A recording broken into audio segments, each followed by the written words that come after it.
To replace the lithium battery on a KT-1, first, remove it from the faceplate by gently pulling.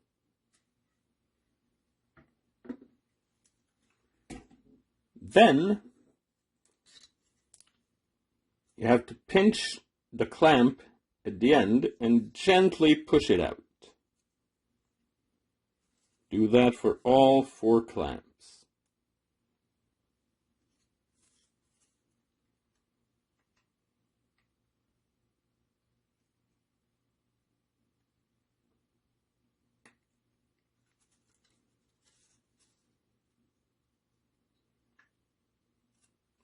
Then gently lift the top, making sure not to bend any of the pins.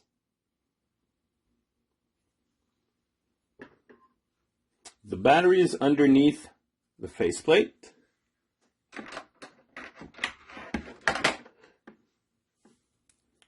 So you need to pop it out with a screwdriver.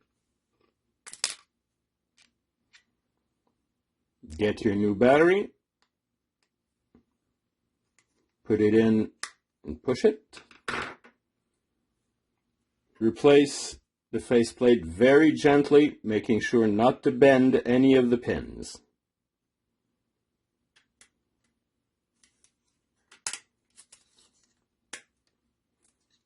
And you can return it to the faceplate.